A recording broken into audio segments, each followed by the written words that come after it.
friends in many cities. Those things ain't your kind of fun. To quote one live review, Kristoffer and the Harbour Heads are three humble guys from Gothenburg, Sweden, who sound like 7 people from another planet. After they had toured the world as headliners and support for bands like Mumford & Sons, Debbie Harry, Telekinesis, and Maya Hirasawa, they were ready to record their new album. They brought a 4th member in, American producer Ryan Kelly. Kelly had a vision to capture the dynamics and the spontaneity of the band's live shows. He wanted a combination of well-written songs with 60s rock harmonies, sharp lyrics, and the sounds of Japanese analog synths. In theory, that would be an easy album to record, but there were many heated disagreements between the band and their producer. Instruments and nasty words flew across the room. Some songs took days to finish. Others took just 3 minutes.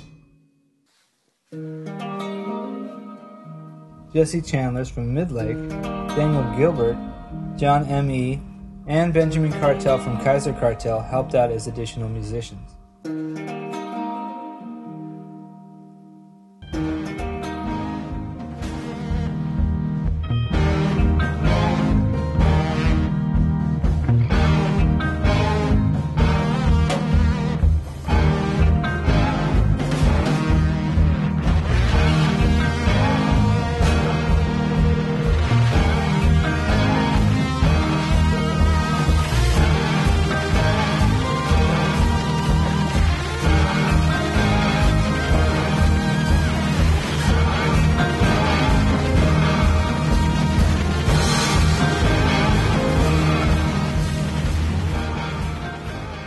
I went to Sweden in a really cold Swedish winter, and holed up in a studio outside of Gothenburg with Kristoffer, Joel, and Mill, and made the record you're about to hear.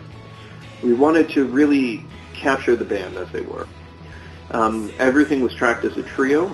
They were all recording where they could see each other. We would kind of go for the performance. A big part of it, too, was using instruments there in their own room and keeping everything real.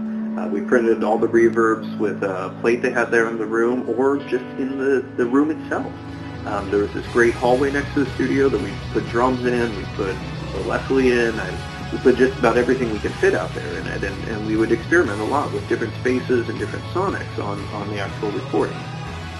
This helped a lot in, I think, getting the sound of the record you're listening to now.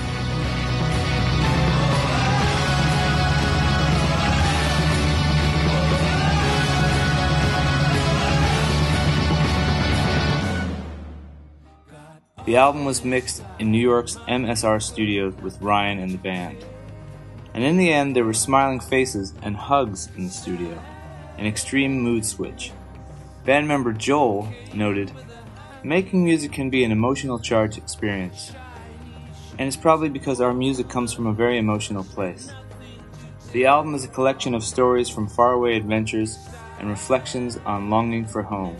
The songs are based on the truths of the lives of Kristoffer and the Harbour Heads. The journey is at times dark, happy, and sometimes both. Kristoffer says, I learned there's no reason to camouflage my rudimentary English or our uncommon band lineup. I found it's better to see our quirkiness as our strength.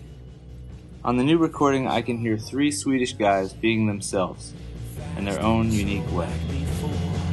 From heaven to Sweden and back again. Home sweet home feels kind of empty without you.